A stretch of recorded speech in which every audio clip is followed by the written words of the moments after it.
NAR already kind of proved that when they left everybody over the $2 billion club out of the settlement. They said, we're going to protect the small brokerages.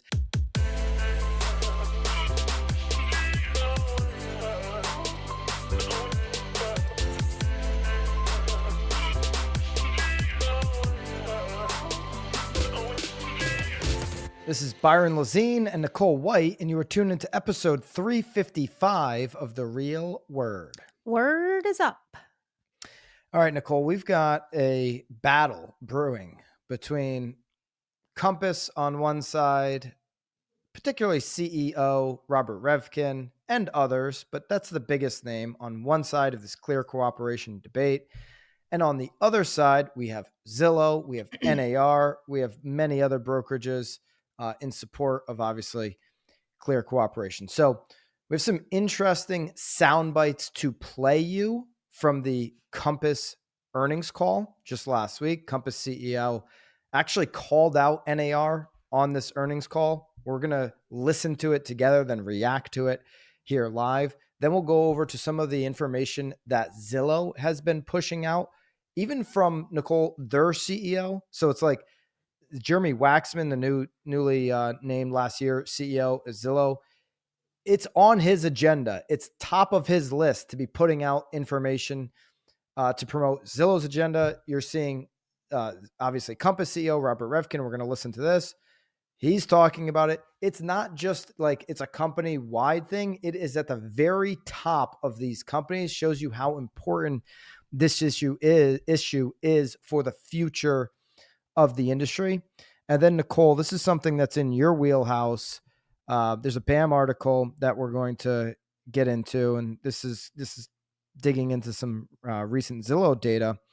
Is the fixer-upper era over? So this is going to be important for anybody who's investors, working with investors, or anyone investing their own money. If you're an agent that's looking to, actually put your money where your actions are. I think that's one of the things that not enough agents do, where it's like, I'd buy that house if I had the funds, or if I should be trying to put together the funds, I'd buy that house.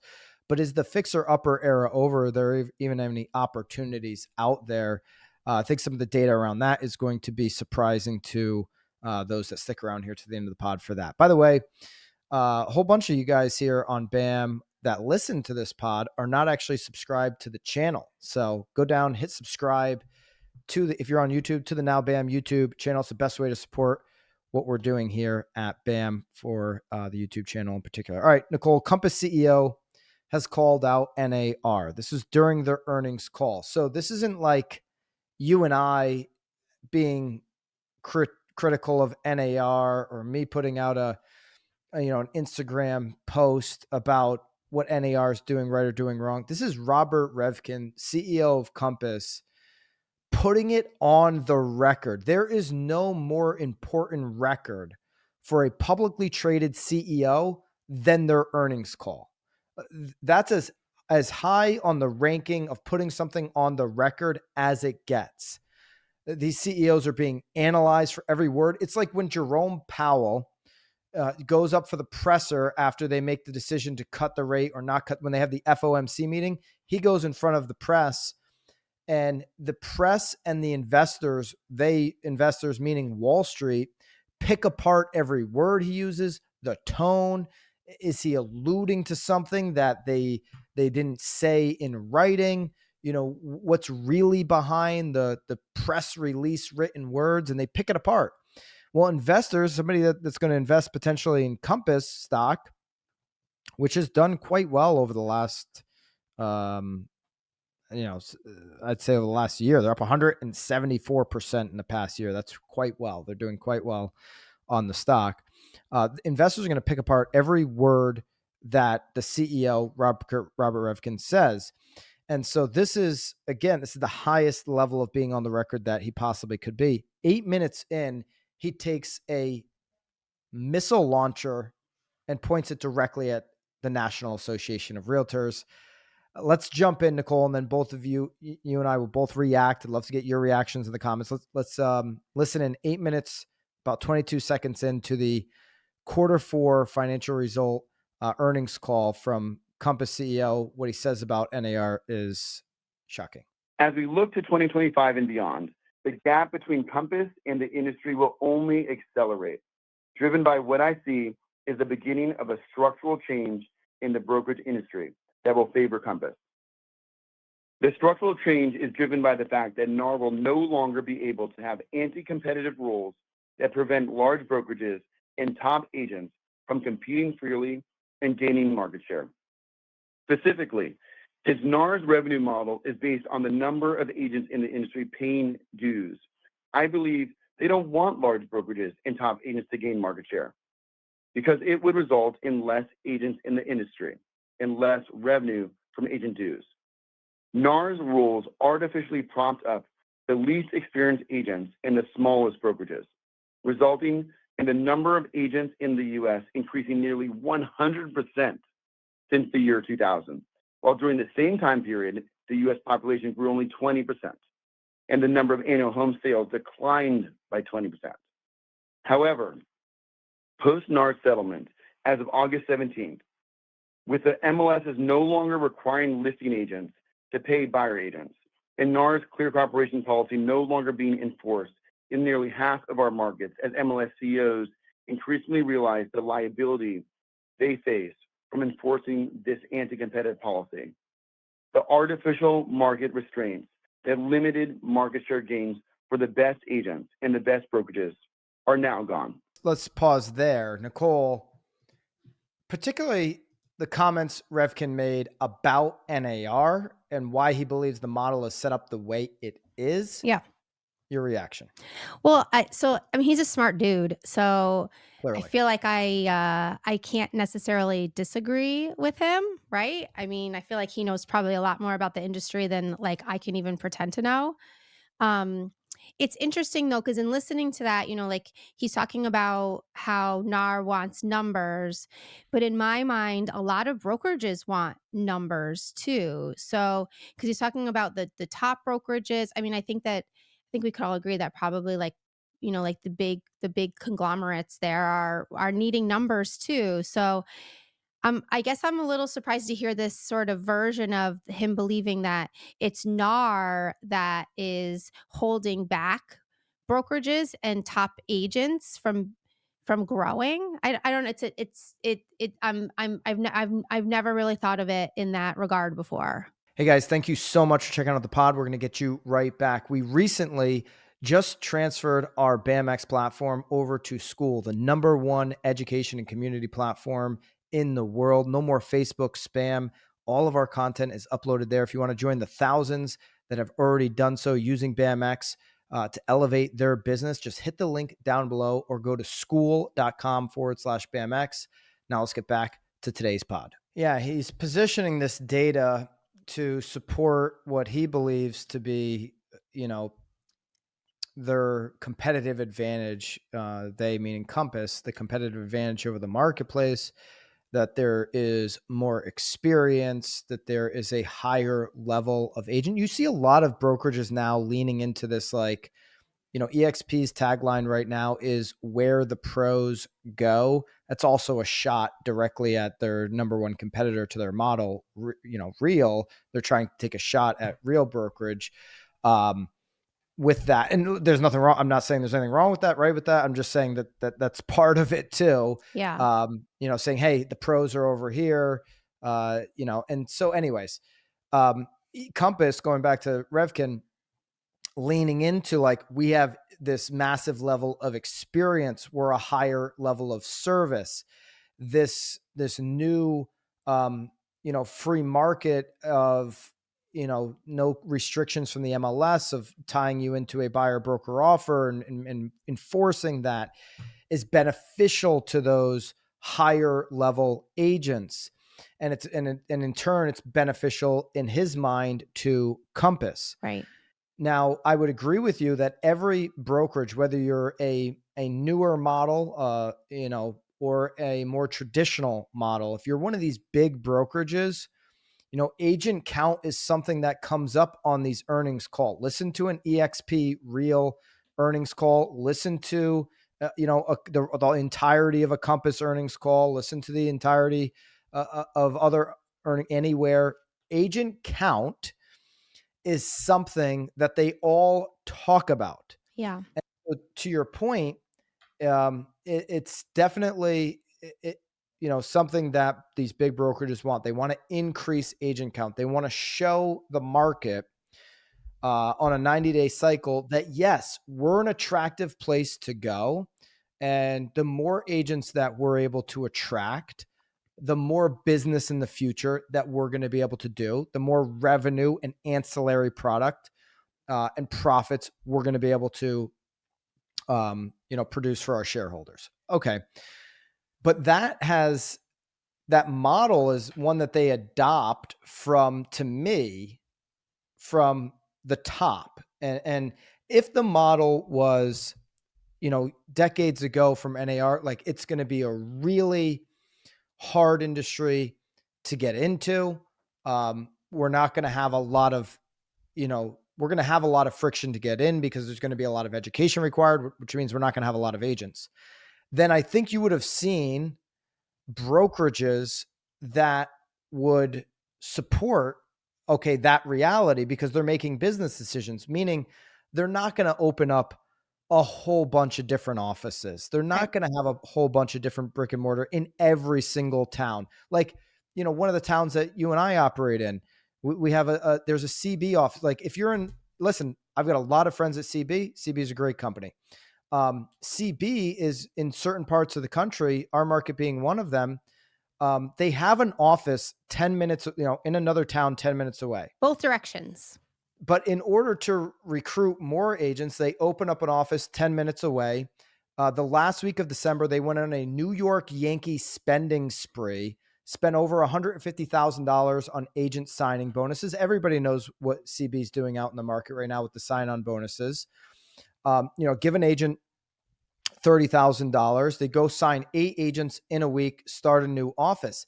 And it's all tied to like this office location, so that you can attract the next 30, 20, 15 agents to follow those 8, and the new shiny office location, which is really a billboard because most of those agents will never use the office, right?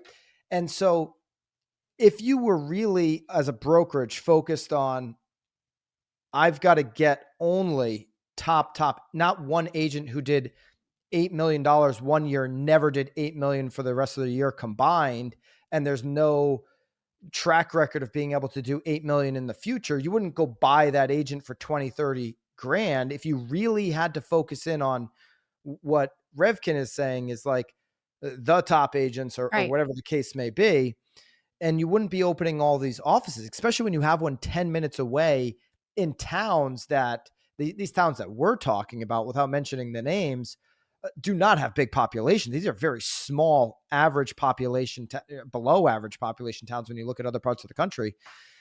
And you wouldn't have an office 10 minutes, but it's a recruiting pitch. It's a numbers game, which Right. has been influenced by the way NAR operates, of playing this numbers game. So I think that what he's saying is true.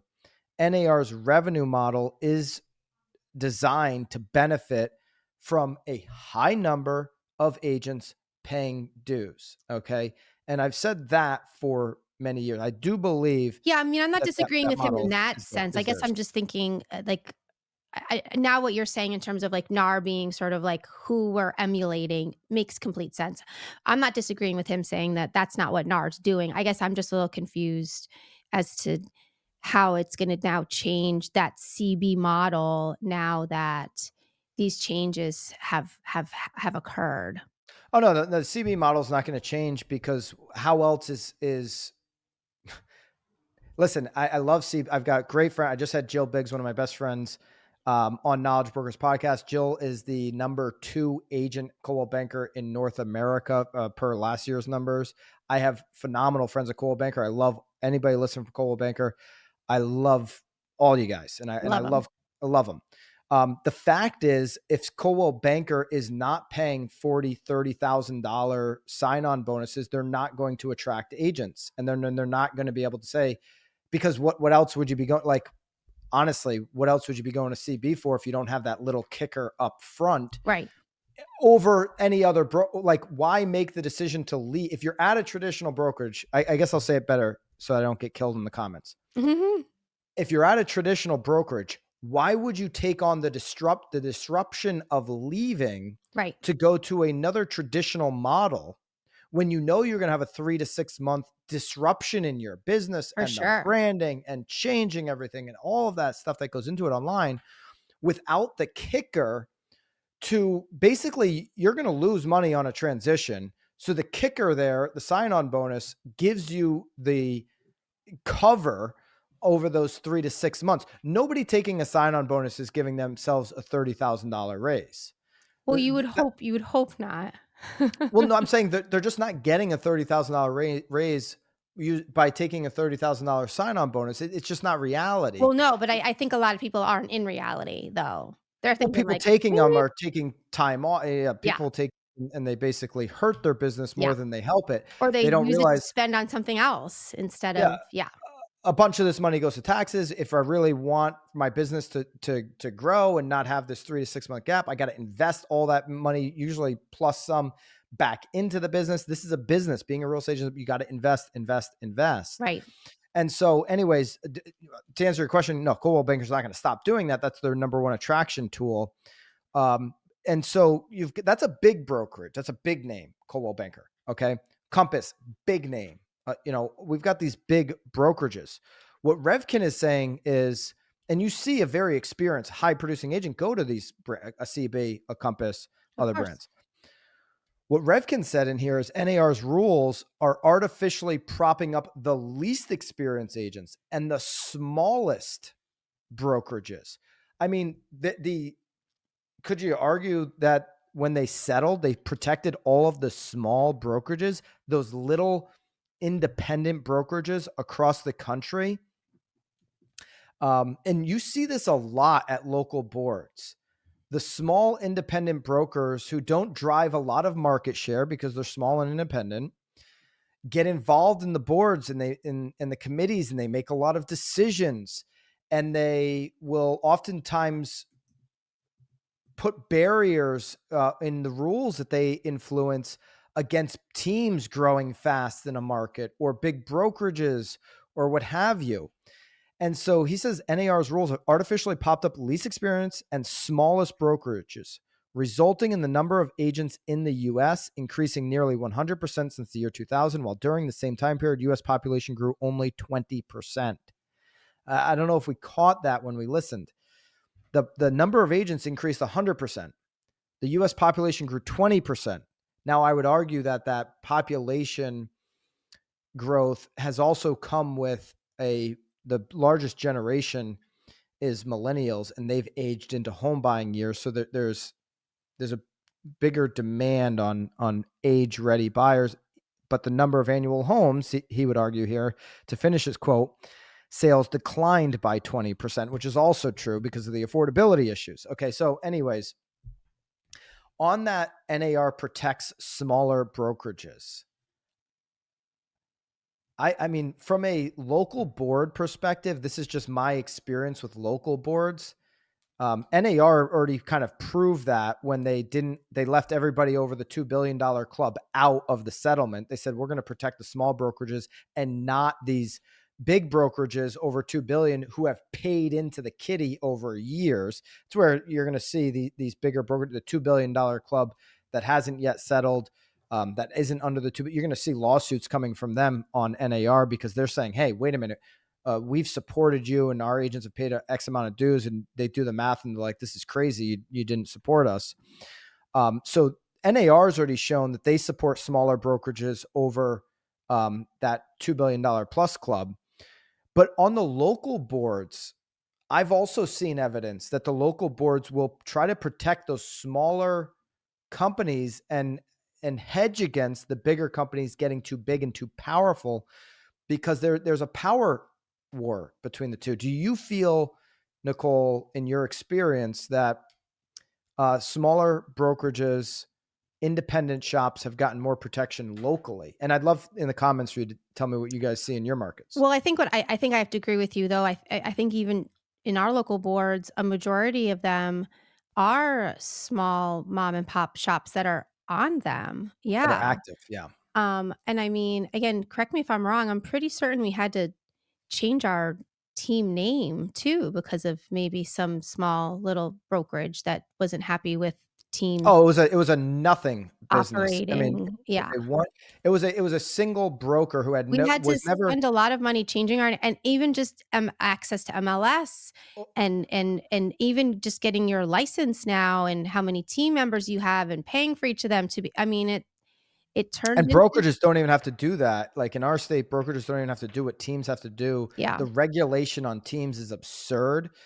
And it really stemmed from one um, independent brokerage, but it was really a single broker. This person had never, over decades of time, had never attracted agents because doesn't do any, doesn't have overflow business, and has never really done anything interesting from a model perspective to yeah, attract agents.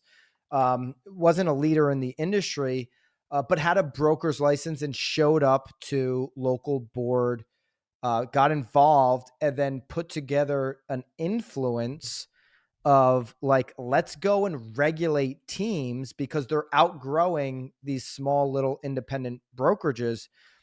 And so I always lean towards like, hey, why don't you just compete? You're a brokerage. Why don't you just compete at a higher level, versus regulating, and then those same regulations aren't put upon you. right. And so Revkin is saying that, hey, NAR is not going to be able to regulate big brokerages any longer because of the August 17th changes. He also argues that um, he also goes into the clear cooperation policy. And this is something that we're going to continue to hear about over the course of the year. Compass internal data is the following: homes that were pre-marketed as Compass private exclusives or Compass coming soon sold 20% faster once they hit the MLS. Sold 20% faster once they hit the MLS because they were on this coming soon and this private exclusive, creating upfront demand. And then once they hit the MLS, they sold 20% faster. They're claiming that's a benefit, obviously, to their seller. 30% fewer of these homes had price drops compared to those listed directly on the MLS. So he's not talking about coming soon on the MLS. He's talking about his own coming He's soon. talking about Compass coming soon. Okay. Properties that followed the strategy sold for an average of 2.9% more, equating to a $29,000 higher sale price on $1 million home. He's quoted here in the earnings. Actually, let's go to the earnings there, Haley. He's got another. Let's go to I think it's the 14-minute 50 mark when he starts discussing clear cooperation. Let's hear from Revkin on the earnings call. As of February 16th, 2025, homeowners are marking more than 7,500 listings as a Compass private exclusive or a Compass coming soon, which are only available by working with a Compass agent or by searching Compass.com.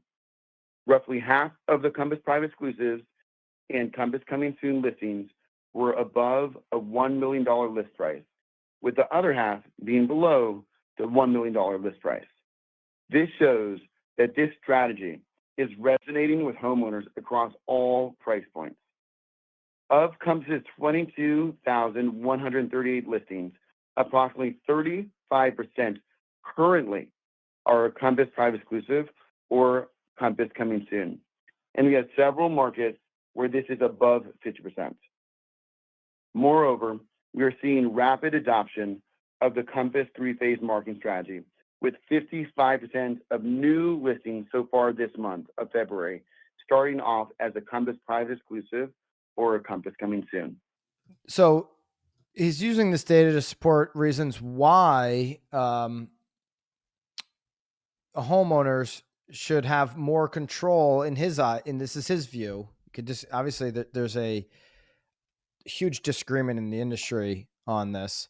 There was a James Dwiggins, Mauricio Umansky debate on an Inman stage earlier in January that got a little bit contentious. Mauricio and the agencies is on the Revkin side. James Dwiggins, who's an independent broker, Pacific Northwest, on the proponent of clear cooperation side. But Reffkin here argues that for homeowners, it means more control over their sale and potentially higher returns. And for agents, it represents a huge shift in how listings are marketed and sold. We're going to hear what Zillow thinks about this in just a second and some of the information they've put out very recently. But obviously Zillow in their business model, just off of their business model, would be against listings not 100% going on to the MLS, because you heard what he said in the earnings call, like, hey, the only way to do this is to be on compass.com. And here's all the benefits of being on compass.com, which is pulling eyeballs onto their website. So of course, Zillow's not going to want eyeballs going onto compass.com before Zillow.com. Of course, MLSs are going to not want compass.com, for example, gaining traction over the MLS. The MLS, if the MLS doesn't have, isn't the place where 100% of listings go, then, what value do they have? Right. That Right. is the value in the MLS, is this data sharing. So we're going to get into what NAR has or what Zillow has to say. But the last quote I'll share with you guys on Robert Reffkin in the way he sees a true free market taking shape right now with the changes and clear cooperation going away in his eyes would enhance free market. The best agents are going to thrive in the new future. They're going to gain more market share and earn more money, which is ultimately best for consumer because unlike NAR, which gets paid per agent, the consumer doesn't want an industry of over 1.5 million agents. The consumer wants to work with the best agents. So using that argument and then some of these data points on how much money sellers are getting using these Compass exclusives, he wants to support doing away with clear cooperation. Zillow, you can find this article on nowbam.com, though, reports in their research that home sellers lost $1 billion by skipping the MLS. And this is a study that Zillow Research did over the past 2 years. Home sellers who avoided MLSs left over $1 billion on the table. So if they chose a private network over the MLS, the typical seller pocketed $5,000 less on average than they could have. If you look at California, that number is a $30,000 plus loss. New York is almost a $14,000 loss. Massachusetts is a $20,000 plus loss. Those are very high, average price states, those three in particular. So the pocket listings, homes sold off of the MLS, consistently sold for less. It was a median loss of 1.5% nationwide. It affected sellers in 44 out of 46 states that were analyzed, with sellers in 33 states experiencing median losses higher than 1%. Jeremy Wacksman, CEO of Zillow, is passionate about keeping 100% of listings on MLS. MLS obviously directly feeds into Zillow. He's quoted as saying, "Make no mistake, this practice is designed to benefit a participating brokerage's own bottom line as an attempt to double dip on commissions from both sides of the transaction within their brokerage, and it comes at the expense of the seller, who is parting with what is often the biggest financial investment of their lifetime and not reaping the full benefit." Nicole, we've given our thoughts on the clear cooperation policy over the years. We don't really have to get into that. Where do you think this ultimately shakes out, and what is right now, as we are going to continue this debate, maybe the best middle ground? It seems like we're going to end up at a middle ground here, but what do you think would be the best middle ground? Well, again, I think we're talking about two different things here, just to clarify, because this is saying not going on MLS at all, and then before it was just the coming soon was just on Compass, Then right? going on MLS. And then going on MLS eventually. So I think your point's valid. Like Revkin's talking about, like, oh, you're making all this money once you go and you use these tools and then go on the MLS, but he Right. didn't really share the numbers. Well, I'm curious, like, if you put it on coming soon on the MLS, like, how did that compare? Like, I'm sure he has agents that, I mean, I know agents in our market that put it on coming soon as MLS. So I'm curious what their numbers are shaking out to be like when it was a coming soon product on MLS. not using coming soon on MLS when you have the time is insane to me. I agree, especially in this market. I mean, it's just these poor sellers are just so busy. It's kind of nice to know what your weekend is going to look It like that first weekend that it hits the market. For like, you've sure. never been able to test price at a Right. better, you know, level than coming soon. You're not racking up days on market. You're able to see how much upfront interest you're able to just take the temperature of the interest early Absolutely.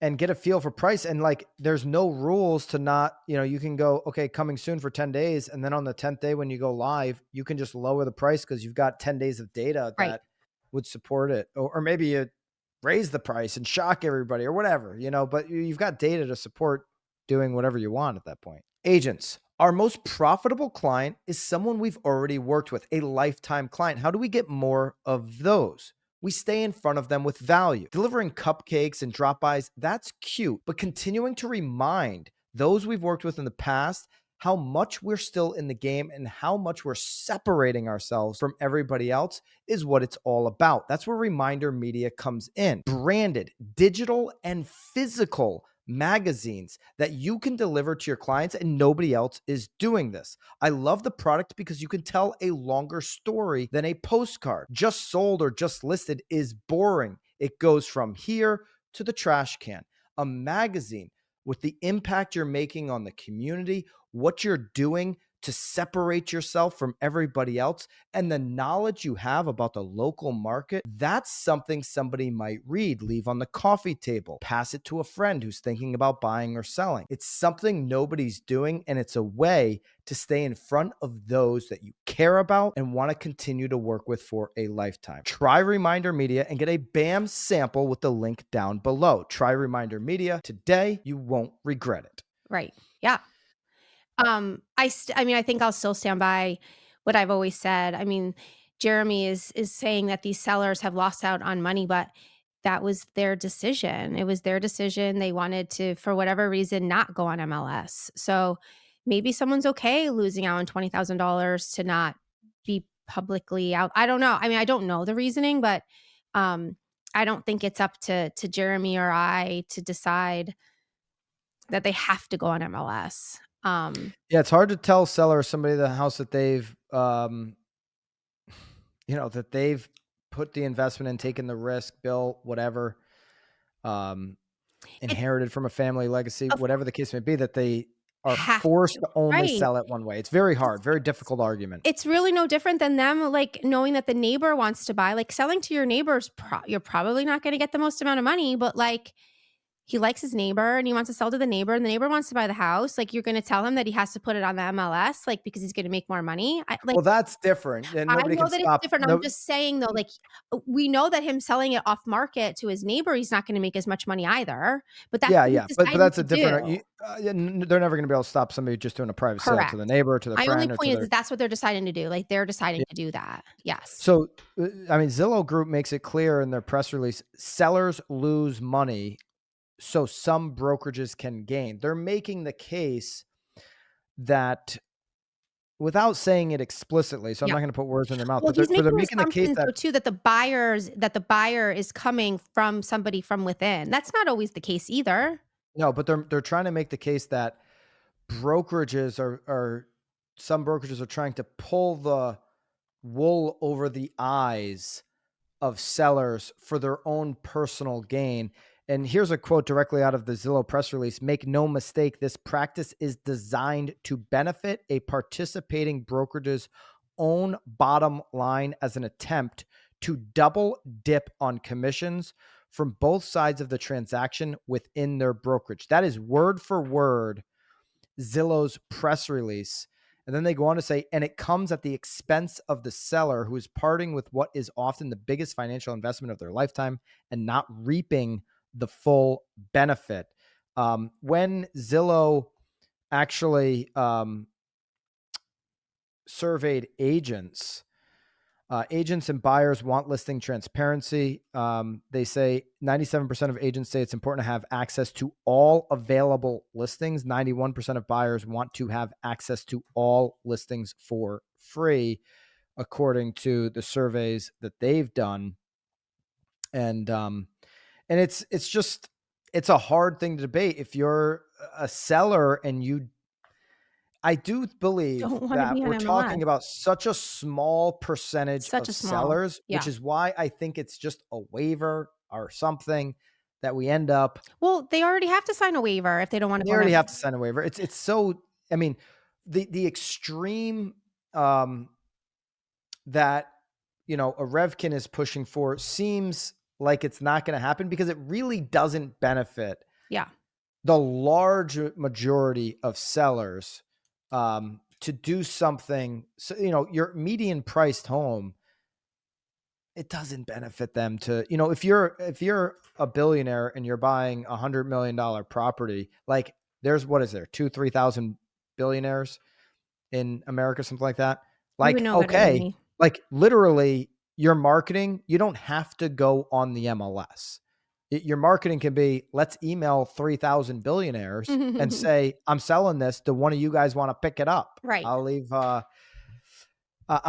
some of the I have a few extra cars I'll leave behind. fancy bottles, in Or the I'll wine. leave all the furniture because I have another house and I don't need the furniture. Yeah. Yeah. These are not your typical homes that, a starter home or a fixer upper, Nicole. Let's get into the fixer upper piece here real quick. This is on nowbam.com. We'll link it down below for you. Is the fixer upper era over? And this is also from a recent Zillow report that says remodeled homes are commanding a 3.7% premium, with buyers paying an additional $13,000 plus on average. And then to contrast that, fixer uppers are selling at a 7.3% discount, which is the largest discount in 3 years. This is due to rising renovation costs and a buyer preference for move-in ready properties. 28% of listings now labeled renovated. There's Zillow's arguing that convenience is winning over the ability for a buyer to customize the home. They don't want to wait. They don't want to spend. They don't want to get into contractor negotiations or finding a contractor or the delays that come with all of that. They want move-in ready. Nicole, somebody who's done dozens and dozens of flips, so taking a fixer-upper house, making it move-in ready, marketing it, obviously to the market, working with tons of buyers and sellers. Do you think that this data is just a trend, like a cyclical trend, and then we're going to go back to fixer-uppers becoming desirable, or is this the future? I'm actually kind of surprised at the numbers. But I had so many things go through my head because it is really, really difficult right now to like secure we're talking about a flip at a Well, not reasonable. necessarily a flip, but somebody that No, I'm would, just again, I'm the things that are going through my yeah, head because it's really hard. Yeah, like I find a fixer upper, but the price that they're trying to sell it for is essentially now a price that in the past we would have sold it for. So the amount of money to make is so much smaller because of the cost to renovate it. So right. Like flips are almost impossible to do in a lot of impossible to make markets. any Yeah. money on. So again, that's where these numbers are surprising to me. But then I'm like, oh well, just the amount of inventory that's out there right now that would be considered a fixer upper are so much slimmer than there were in, I feel like 2009 to even to recently to 2017, 2018. Um, and again, I don't know if that's like when like obviously all the foreclosures were happening where we were seeing sort of like an influx of that. There was just so many to pick from. Um, because in my mind, I don't think that this has ever changed. I think most buyers want to move into a house that's done. I think most buyers are going to pay a lot more money if they're wowed. Cream puffs, they love them. Like I think most will. So I again, then these numbers are very interesting to me, and I feel like Well, there's got to be something more there that's like driven based on the market than just this is the way that it's going. Yeah. That's my So opinion. I actually said this in training to our agents, and Bobby, producer, obviously video producer here at BAM, just wrote it in our comments here as we're recording this. Um, on our end, wrote it in the comments, and I said the same exact thing Bobby's saying in the comments to our agents when I was doing training before the hot sheet today. Bobby says this is the entire reason that he moved to Connecticut, being a lifelong Long Island, grew up in Long Island, wanted to live in Long Island, has kids now, wants to raise his kids in Long Island. That was his first choice. That's where he was looking first, was Long Island. Yeah. But the whole reason he moved to Connecticut, to a town he had never been to in his life outside of looking for homes, was because fixer-upper houses in Long Island. Fixer-upper houses in Long Island cost Oh, $850,000 for sure. versus being able to get something that was Done remodeled for 800. in Yeah. Connecticut for hundreds of thousands of dollars less. It's like people look at like a Connecticut, they're like, why are these prices like somebody looking from the outside in on Connecticut, Yeah. Midwest, whatever, going to look at a Connecticut and say, wow, why are these prices, so So high? yeah. But people looking at Connecticut that are from New York or from Massachusetts, like, wow, these prices are so low. Okay. Because Massachusetts and New York have appreciated at such astronomical rates. And you see a lot of that. And that's the reason Bobby bought there was it's like, wow, I can get a lot less. I can pay a lot less for a remodeled home versus a fixer upper. And it's not just, listen, look, here's Zillow's stats. But I guess to sort of prove like the point on the flip side, he would have if he was intent and never wanted to leave Long Island, he would have had to have bought the fixer upper because that's Well, the what his fixer price upper, point allowed for. even the fixer upper house at $850,000 was above his butt. The point Yeah. was, even finding fixer uppers, like, I want to be in Long Island, I'm going to start looking at fixer uppers. Even those for that market were so high, right? Yeah. And so that forced him to go across state lines to start looking. Now, when you're within a certain market, Zillow's making the case that, like, just the listings compared to remodeled versus fixer upper, they're gaining so much more attention. 26% more on daily Well, let's saves. be honest though too. I mean, I think there's a few things happening there. I mean, let's look at like insurance too. I mean, if you need to have like your roof done, I mean, as an agent, like it's smart for you to say remodeled if you know that that's like a ping word too. So like someone could have slapped up paint and refinished floors and said like it was remodeled too, you know? Well, I would take this data that Zillow's sharing with us and I'd use it. If you Yeah. truly have a house that's remodeled, or you can make the argument that it's remodeled, Or if there's use a it. few things in your home that you need to tweak before listing it, like your return on investment here looks like you'll reap the benefit. Yeah, use the word remodeled. I mean, Zillow has an algorithm like anything else, and listings that highlight being remodeled receive 26% more daily saves and 30% more shares with shopping partners. That's a valuable asset to be able to. And so when you're sitting down, that data right there, when you're sitting down on a listing appointment, like, hey, we were thinking about painting and changing the cabinets, maybe changing the hardware. Do you think we should do that or not? I mean, a lot of agents will just say, no, don't do it. The market's moving so fast. They kind of just take let's get it on the market. There's not a lot of inventory. If you're in a low inventory climate, let's get it on the market. Well, where the agent might say, hey, we're going to get 26% more daily saves if you go ahead and do this, 30% more shares. And that's going to translate into an additional potential $14,000 on the sale of the home. Let's go ahead and make those renos. Let's go ahead and make those remodels or whatever and get the higher price. And a seller might be say, wow, this person's coming with stats. This listing agent's got strategy. And that's something that I want to work with somebody that's got a strategy Yeah. around how to get more. So Well, is at the the very fixer? least, though, too, if your seller decides not to do that, you can then remind them maybe why it's going the other direction. Yeah. Yeah. Is the fixer upper era over? No. Real estate is cyclical. It's going to be there. It doesn't make sense to buy a fixer upper for a flip, like Nicole says in a lot of markets right now. And it doesn't make sense unless you, as the real estate professional, have a solution for your buyer for them to go into a fixer upper. Because if you can't support them on the right vendors, being Right. able to get the job done in the right period of time, Where to go. Yeah. where to go, how to get it done, a real feel on estimated costs. I mean, you haven't taken down the walls and everything like that.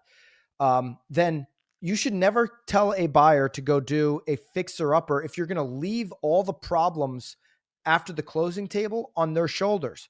They're inexperienced. They don't know how to renovate. They don't know where to find the contacts and the connections. They don't know how to negotiate with contractors.